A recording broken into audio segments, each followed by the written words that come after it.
Hi, I'm Brad Chambers, president of MedStar Good Samaritan and MedStar Union Memorial Hospitals. Stroke is the #1 cause of death globally and the #5 cause of death nationally and the leading cause of disability right here in the United States.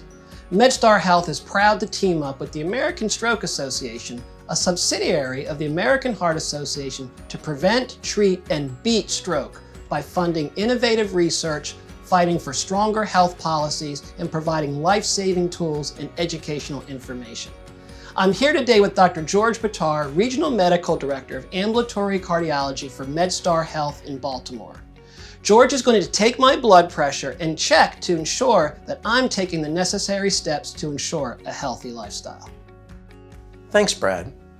But before I check his blood pressure, let's discuss what these readings actually mean. A lot of my patients want to know, why are there two numbers? Why is there an upper number and a lower number? And why do you talk about them in a ratio? Well, the upper blood pressure number is called the systolic reading, and that is a reflection of the arterial pressure with each heartbeat. The lower number, the diastolic pressure, is the reading that corresponds to the arterial pressure when the heart is at rest. And it's the combination of these two numbers that allows us to determine if you have a normal blood pressure or a high blood pressure. So what is the best way to check your blood pressure? Well, if you're in the doctor's office, your physician may check it in one of many different ways. You may be lying down, sitting up, or standing. However, if you're checking it at home, we want you in a very relaxed state, not having rushed in from outside or going from one place to the next. You should be sitting on a chair with a straight back, feet planted firmly on the ground, and not have had necessarily any caffeine or tobacco immediately prior to doing this. What's equally important is having the right blood pressure cuff size. And there are 4 cuffs that we use, and that again is all based on your weight and your body habitus, your frame. The latest evidence shows that blood pressure readings of less than 120 millimeters systolic or less than 80 millimeters diastolic, the upper and lower numbers, reflect a normal state, a normal blood pressure state.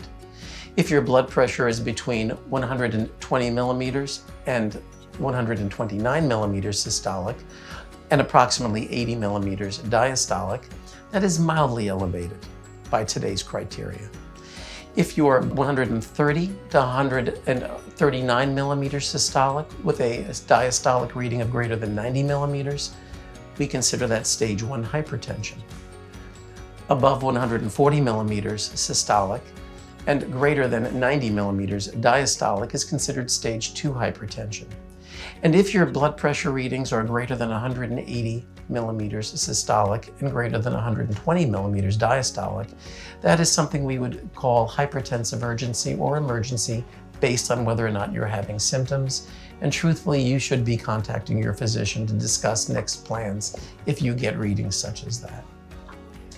So now you have your blood pressure reading, you know whether you're normotensive or hypertensive. What can you do? You are your best advocate. You must take control of your health. And how can you do that? By making behavioral changes. So the American Heart Association has what we call the 3 C's: check, change, and control. So we'll focus on the second one, the change. How do you change? You eat smart. You eat lean protein, be it beef, poultry, fish. Try not to fry it. You want to eat a lot of vegetables, a lot of fruit, and avoid the high concentrated sweets, the highly salted foods, the processed foods, or those with polyunsaturated fats. We want you to move more, exercise. Any form of aerobic exercise is great and will help lower your blood pressure. We want you not to smoke, so do not smoke, or if you do smoke, then we will work with you. Your providers will work with you to try to help you discontinue that habit. We want you to get sleep. And when we talk about sleep, we're talking more than 8 hours of sleep. Those patients that sleep less than 6 hours are prone to elevated blood pressure readings. Lastly, we want you to maintain your weight. If you are of a normal weight, we want you to stay that way, again, through diet and exercise. If you're carrying more weight than you should, the goal should be weight loss through adherence to a heart-smart calorie-restricted diet, and a regular exercise regimen. If, with these changes, your blood pressure still is high, next step is control, and that's where you work with your provider to see what best medication will help lower your blood pressure to a normal reading. We did check Brad's blood pressure, and it was 124 over 80 millimeters of mercury. I'm very happy with that number, and I know Brad is also.